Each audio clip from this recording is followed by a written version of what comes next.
In this episode of Expat Podcast the Netherlands, Michel Daenen has a conversation with Lara Ferreira. Lara is originally from Brazil. She lived in the UK and Sweden before she chose to relocate to the Netherlands, as she loves the Dutch way of life. She feels at home in Amsterdam, and after a career in the corporate world as marketing expert, she took the courage to start her own company, Mindful Experiences, and now helps expats to refine balance in their lives. In this podcast, she shares her experience as an expat and gives valuable tips for international people who would like to start their own company in the Netherlands. What a beautiful name, Lara Ferreira. Do you know the background of that name? Where does it come from? I know Ferreira, it's the surname, it's a Portuguese surname that comes from my grandfather side, from my father's family. But most of my roots comes from Italy, from my grandmother side, I would say. And why would you say most of your roots? Because I feel I have more connection, let's say, with the Italian culture when it comes to, I don't know, food, influence, or a bit of the language. So it's more that you feel that you are more Italian than you are from another. Yeah, well, I have zero connections with the Portuguese side because my grandfather, he died when I was very little. So I don't have any memories of him. So more like the stories that I have from my family, it comes a little bit more from Italy. Yeah. And how many times have you been to Italy? Maybe 3, not that much, 4. Yeah. Did you feel at home when you were there? No, No? Not really. And then the other question, do you feel at home in the Netherlands? Yes. You do? I do, yeah. Because you haven't been here that long yet, a couple of years? Yeah, 3.5 now, but I really feel at home here. It's like the place that, among the places that I've lived, it's the place that I usually, when people ask me, how do you like it? And I say, I love it. Yeah. And before I've never said like, I love a place so much. Yeah. Wow.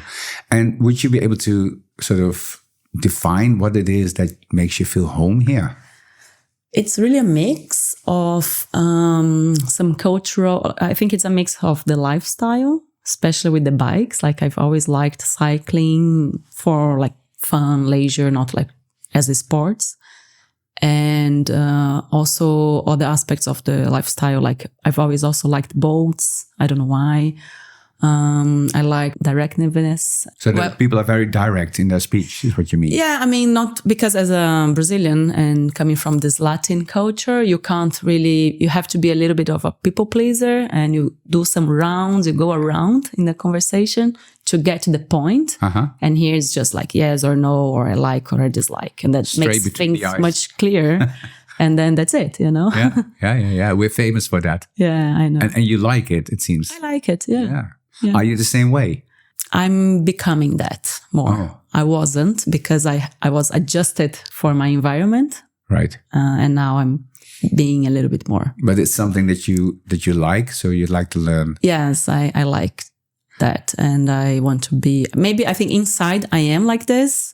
But I was trained not to be. Okay. So now I'm untraining myself. Yeah, because you said we have to be a bit more beat around the bush. Yeah, right? Exactly.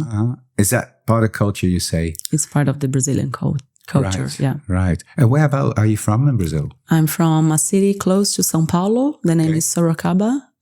It's 1.5 hours from São Paulo, the big city. Yeah. And this is where you were born and grew up? Yes, I was born... in another small village, but then I grew up in this city. And when I was 17, I moved to São Paulo to go to university and start my professional career. Life in the big city, you're used to that. Yeah. And now in Amsterdam. But let's also look a little bit at what happened in between, because you've been to different countries after Brazil. Can you tell us a little bit more about that? You said something like Sweden? Yes, I had a short stay, let's say, in London when I was during my my studies. And then once I graduated, I wanted a professional working experience abroad. And I worked for a year in Sweden, which from Brazil to Sweden was a big stretch in terms of climate, culture. Yeah. Because what's the climate like where you grew up? In São Paulo, it's, let's say, winter around 10 degrees and summer 30, 35. always sunny or like heavy rains, but fast rains. So very not like Sweden. Not like Sweden. Did you see a lot of snow there? Yeah. And was this the first time actually? Yeah, actually. Yeah. Well, I saw some snow when I was living in London, but just for minutes or hours. But the proper snow was in Sweden. Exactly. Non-melting snow from, I don't know, November to March, April. At some point, I even forgot how it was to see the ground because it was all white all the time. And that was a new thing for you? Yes. Yeah, nice. So been to Sweden, been to the UK, and then to Amsterdam. And then to Amsterdam, yeah. And this was about 3 years ago, a bit more. And what made you decide to come to Amsterdam? After living in Sweden and coming back to Brazil, I decided that my lifestyle that I was living in São Paulo, like working a lot in the traffic, many hours a day, not being like close to nature, that was not what I wanted for my future. And because I was also coming almost every year during my vacations to Europe, because that's a place that I feel good.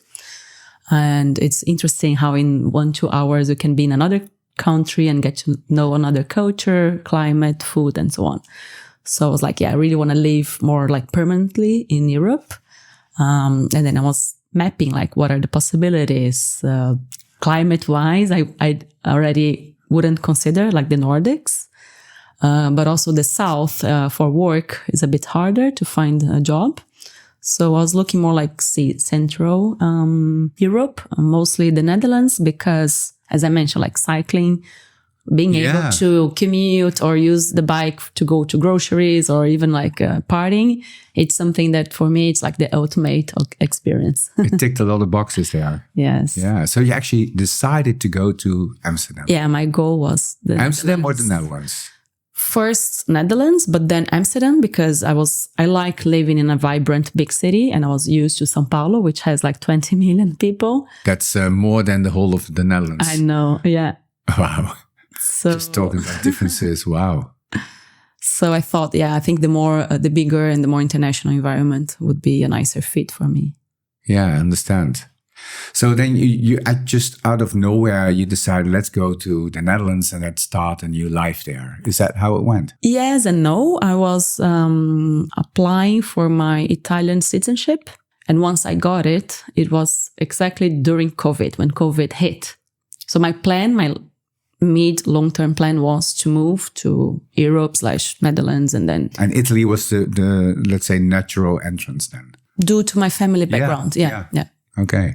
Yeah. And during COVID, you applied for that? So then COVID hit and I thought, wow, now all my plans, changed because I don't know how it's going to be. What is this? What's happening? When is this going to be over?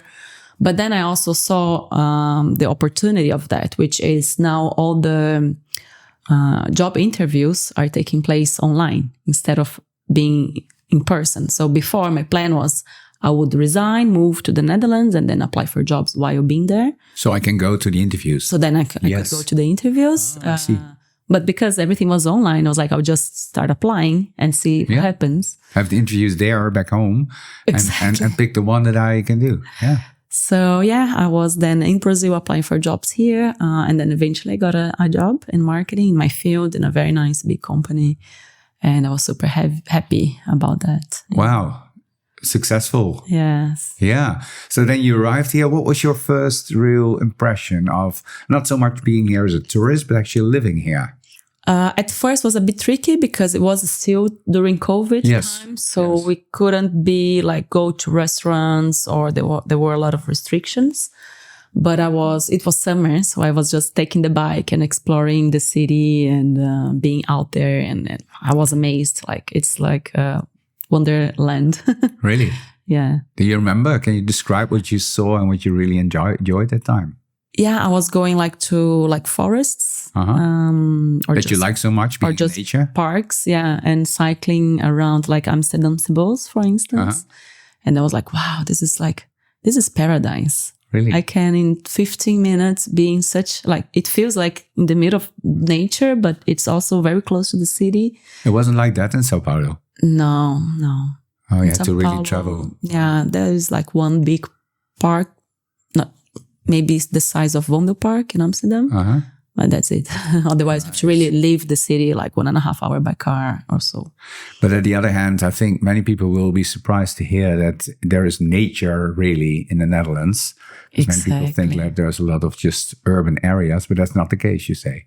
Any small square or park, you can see ducks. You can hear the birds here. It's really amazing. Ah. So you enjoyed the forest on your bicycle. Yes. Was this a proper Dutch bicycle?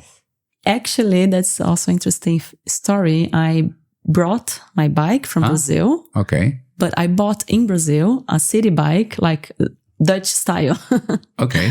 So yeah, it was a Dutch style, but was made in Brazil. All right. Yeah, it was the Dutch style. Nice. Yeah. Okay, so you enjoyed, although there was a COVID lockdowns, but you were enjoying nature and enjoying, being on a bicycle. Did you actually also enjoy the boats? Yeah, once I had already some friends living here. So we went on a tour on a private boat. Nice. The small ones that you can rent. In the canals. Yeah, in the canals. Yeah, and it was also very memorable. It sounds really nice. Yes, it's amazing. Yeah. Oh, really amazing. So this was your idea of a good next step in your life. Yes. Yeah. And if we skip a little bit of time from then, because you worked for a company, but now you started your own company. Exactly. What happened?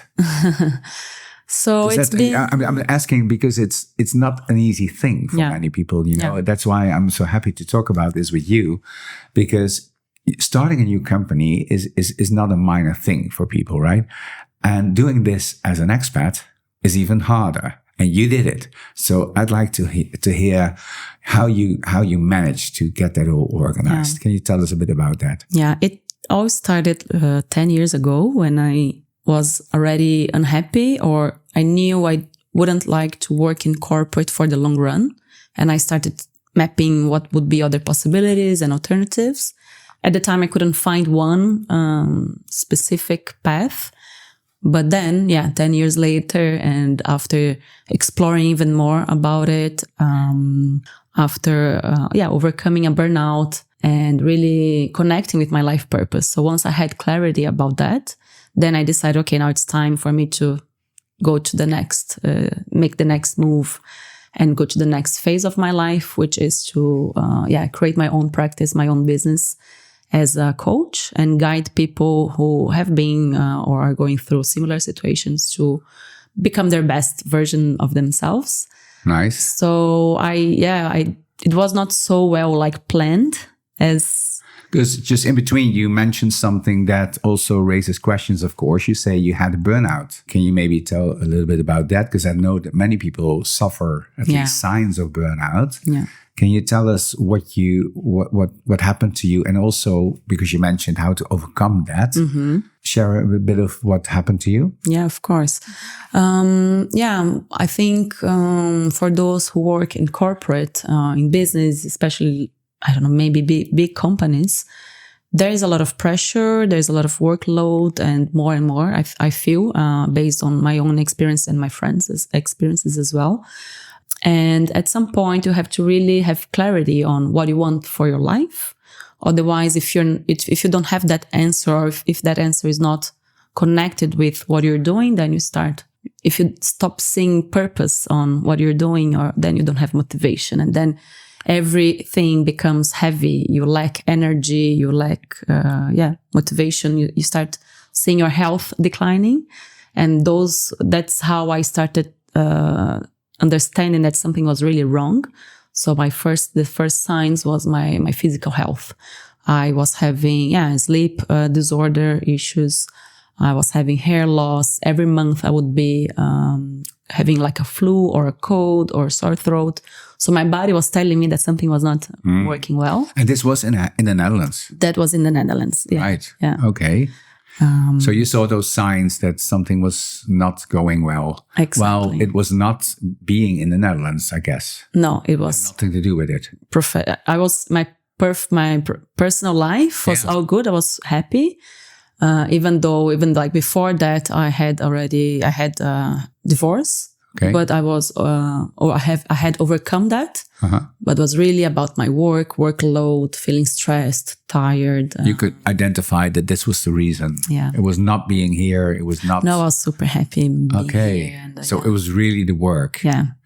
And did you then stop working there, or what happened? So then I, of course, not only checked my physical health signs, but also my mental health. So I was having a lot of also cognitive functions. They were not working well. My memory was terrible, hard to concentrate.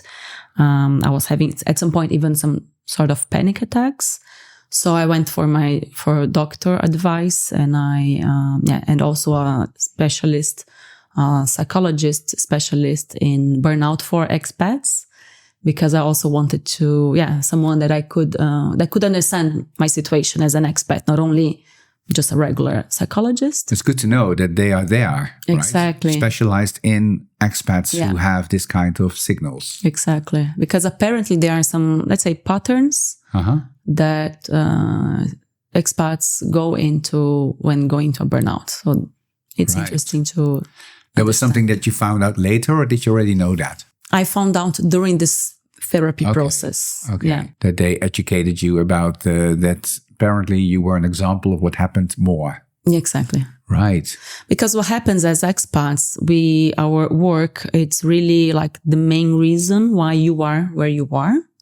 So I was here because I got a job here. So Yes and no.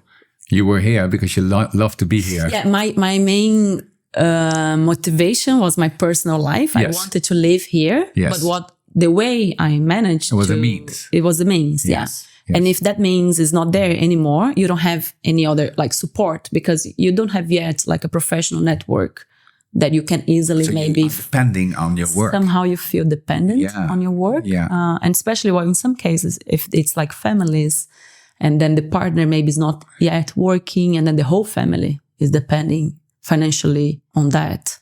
So that becomes like a heavy, there's a heavy weight. So performing at work becomes very important then, right? Exactly, yeah. And that's a pattern that you found out when it happened to you. Yes. And what does it do to people? Because that's interesting, I guess, for a lot of people listening to this. What does that do, particularly for expats in such a situation? That they come across signals that something's not going right, but they depend on the work where actually this is the cause. Yeah. So what happens is that they go until they can't anymore. Until the whole body, mind shuts down. Collapses, and then it's too late.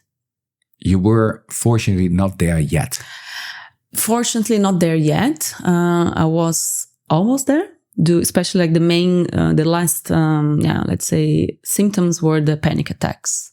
I was lacking, I couldn't breathe. I needed to go outside for a walk to be able to get the breathing in. So that's already pretty far, actually. Yeah. But, So then that's when I started searching for professional help and advice. And with that, the advice was, you need to take some time off and rest and recover. And you listened to the signals. Yes. Yeah. I've been quite aware on my mental and physical health for a while. Would you say, looking back, that you ignored signals at the start? I was always feeling like, okay, it's just this until I delivered this project, or, I will just wait until the end of the year. And first this, and then, And then there's never actually an ending, or you see that, the rhythm is not going to slow down.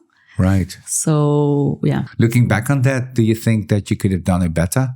I could have maybe started doing this specific therapy with this psychologist focused on burnout earlier, so I could see the signs and change some of my mindset, behaviors, learning how to say no, set boundaries, and all of that, which... That would have helped you, actually. Was what I wasn't doing, To bend the curve in a way. Exactly, I'm asking because this is actually part of your work now.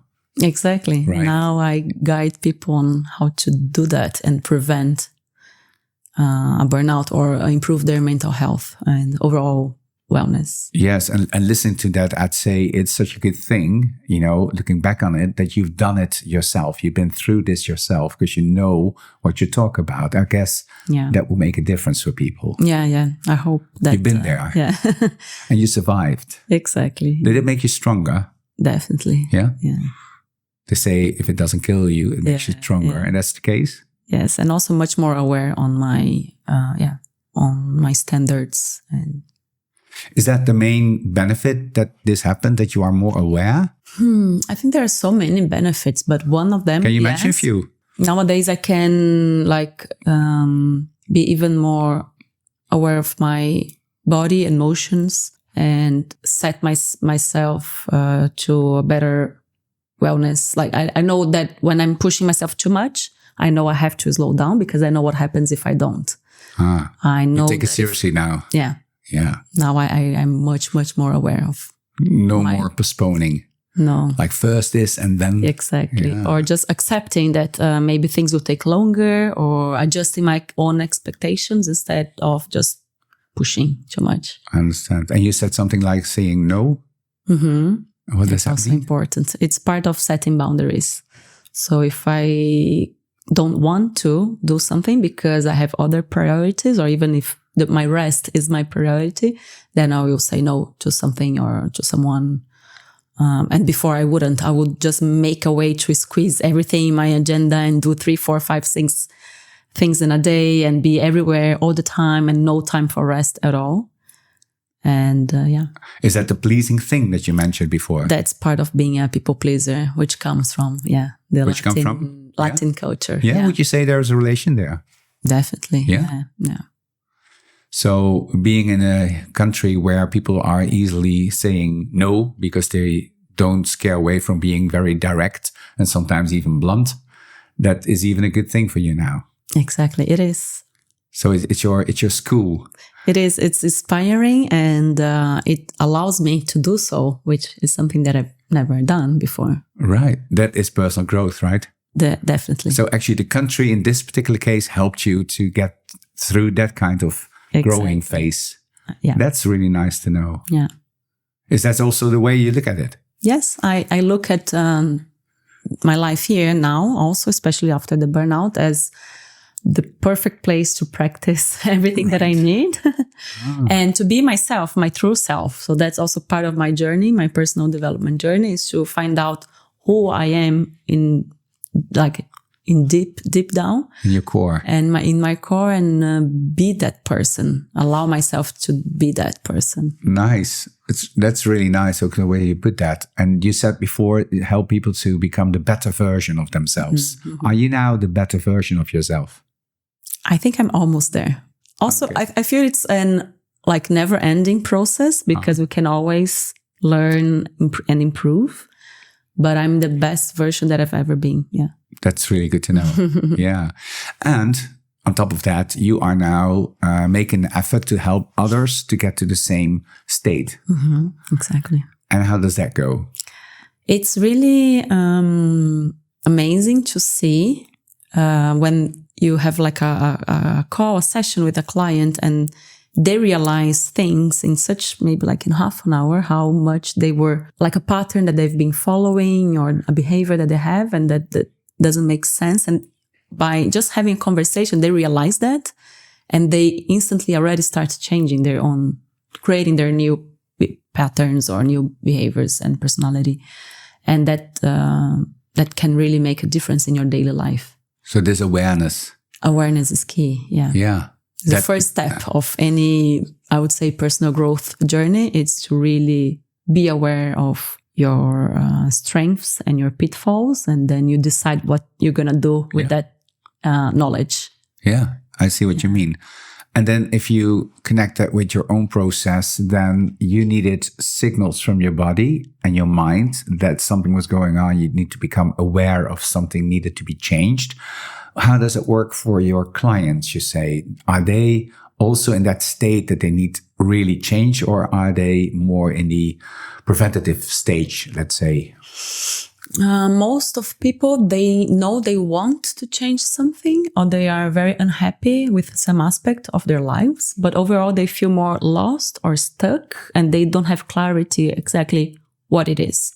So usually maybe they think it's about their work life, for example, or they feel lonely because they lack a support system or real friendships. And then with the time, as we go to the process, they maybe realize it's something else. It's something maybe deeper. So the awareness really brings what's in hidden that they even didn't know at first. So they know there is something bothering, but maybe it's not so clear what it is. And then once that comes to the surface, then they know what they can do to act on that. And that's actually what you meant. Like if they are with me, even sometimes within half an hour, they get to that stage that they really understand and are able to change things. Yes. That must be very fulfilling to see that. It is. Yeah. Yes. Recently, for instance, there was this lady that she thought she wanted to just, map some working possibilities career-wise. And 30 minutes later, she was like, wow, actually, I just had a breakthrough. I realized that that's not the main issue. The main issue is that I need to find out who I am after motherhood and what do I want for my life. And it's like a bit kind of a identity crisis. So it's like I need to give a step back and define who I am now, and then what I want to do with my life as in the next step. So it's not about mapping jobs, which was what she thought she wanted at first. So let's say a more superficial entrance to get to a deeper layer. Exactly. And what is it that you do to get them to that deeper layer? I believe I just ask the right questions, and and they feel trust. Yeah. And they just are themselves, and then it just comes naturally somehow. That's nice, right? That it doesn't cost so much effort from your end. It just happens, it sounds like.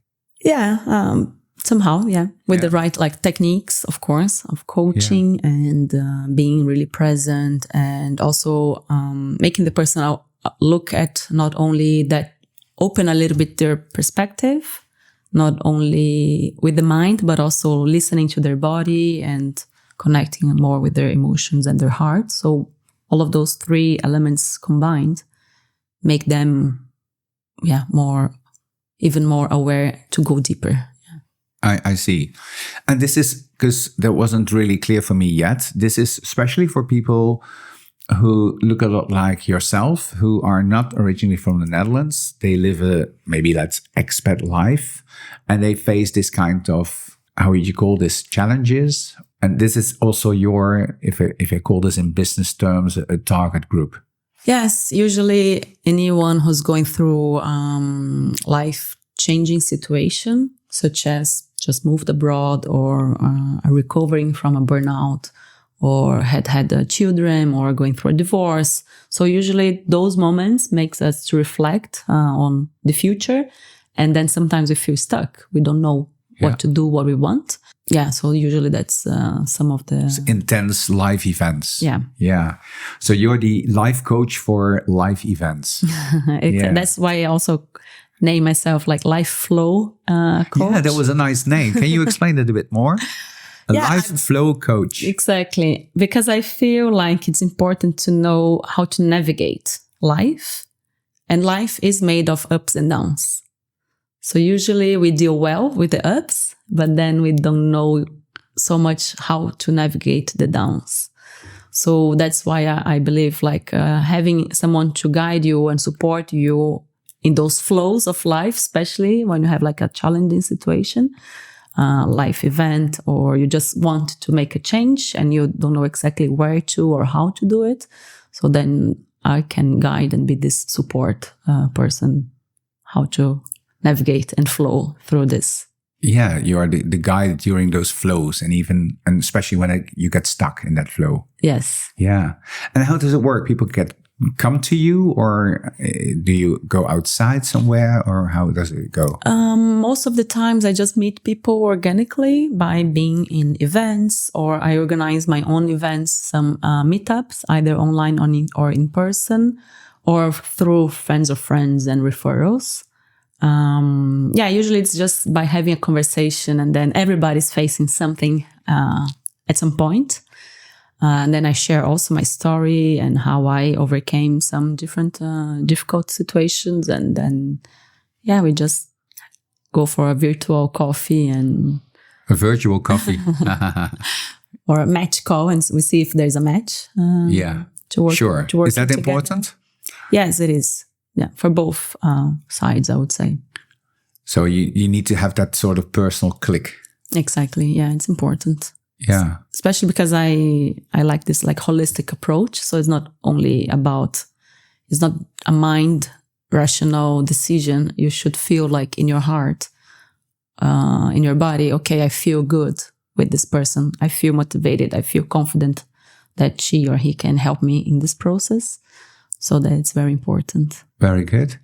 If people want to find you, I will leave your website, on the description on this podcast.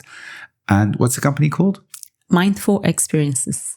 Mindful Experiences. Oh, is that mindfulness? It's about how I see also life as a combination of experiences, but in a mindful way. So if you know how you want to live life, and you do it mindfully, then you will navigate life going into the direction you want, and being conscious about your health and taking the best out of that. So it is also related to mindfulness, because it's about being the present moment, but also it's about living experiences, but in a conscious way. I understand. Being aware and taking, with your consciousness, decisions. Exactly. And steps. Taking the lead of your own life and not just being kind of a guest in others. A nice way to put it. Yeah. Maybe just a few words on starting a business in the Netherlands, because that's part of it as well for you. And I already said that for many people, that's quite a challenge to start your own company, especially in these days. What are the tips you can provide there? One would be to join those expat fairs, because there are a lot of workshops that companies offer. So you can already understand what are the steps that you need to open a business here. Another one would be to make at least one consultation with an accountant, so you can also understand the specifics.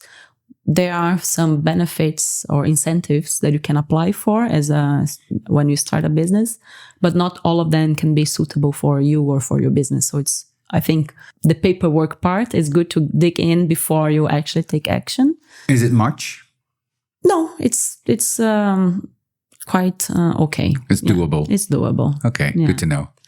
Then I think it's really deep dive in your own business purpose, your branding, your services, your offers, having that also organized before you put yourself out there, because people will ask like, what is it that you do, how much it costs, and so on. You need to have that in place, you say? Yes. Right, I understand. Yeah, and then you are there. Then you have your own company. Yes, then you're there. You have to understand what are the ways to start getting the first clients. Also connecting with others who are already in that journey is very interesting. So networking with peers or people that inspire you. I find that people here are very open for that. So you can approach them on LinkedIn and ask for like maybe 30 minutes virtual coffee.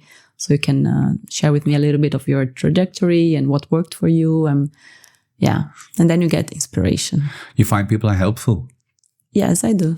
Yeah. There are also some networking communities and groups that you can join. Can you mention a few that you find helpful? Yes, there is one. The name is No More Networking, which they host once a month events with some workshops and talks from people who can give you some content about branding, even bookkeeping, and also more inspirational talks. That's useful to you. Then you feel like, okay, I know who to ask questions if I have one, or where to go to learn about having a business. Yeah. For people who are listening to this, having heard all of that, is there a sort of a final word of advice that you would give if somebody is, getting her or himself in a job that you're not happy with? You feel like I'm here, but I'm actually not my best self. I lose energy, as you say. I'm not that cheerful as I know myself. What would you advise? I would advise at first to look inwards and try to map the real root cause. Is it your current role that you're not happy with? Is it the environment? Is it colleagues, manager? Is it the company? Or is it the whole career that you chose? So try to separate, because sometimes it's just the role itself, and then you can just change to another position and that's solved. But if you feel like it's something really about your professional life, then it's good to start having doing a coaching or therapy to really start going deeper in awareness, self-awareness, and then understanding what you can do from there. Oh, that's interesting. You wanted to say therapy or coaching? Or when would you choose for therapy? When would you choose for coaching? Is there a difference? Yes, there is a difference. So it really depends on how the current situation is affecting you and your life. So if you really feel like overwhelmed, disconnected from emotions, feeling numb, or you can't really make any decision, if you're like really stuck, maybe it's good to go for a psychologist before, because it could be more emotional related. And usually therapy helps you to understand what's happening to you and where is it coming from. Yeah. Like looking more from the past. And coaching is you feel stable, but you want to make change. You want to reach something. You want to take action. Maybe you don't know yet what action and where to go, but you know that's what you want. So it's about the present moment and the future. That's how I see it. So not that urgent, that platform. It's not a burning platform, but you feel like you would like to improve things. Exactly. I see. Okay. Just a word about the system in the Netherlands would be in place, I guess, is that in many cases, it's a good idea if you really feel like this panic attacks and things are not going the way they should go, then it's usually the best way to start with your general practitioner, because that's the way it works. And he or she will direct you to the right place for proper help. And if it's a matter of you'd like to improve yourself, but there's no really burning platform, then coaching would be a good idea. Yes. Yeah. Thank you so much for sharing your personal story to start with, and also then your ambitions as an entrepreneur in the Netherlands. Brave and going well, it sounds like to me. And I wish you lots of luck and joy in the work that you're doing. Thank you so much. Thank you for the opportunity and the space. Are you curious about available support before or after your move to the Netherlands? Then have a look at yourmovetothenetherlands.nl or contact us at contact@yourmovetothenetherlands.nl.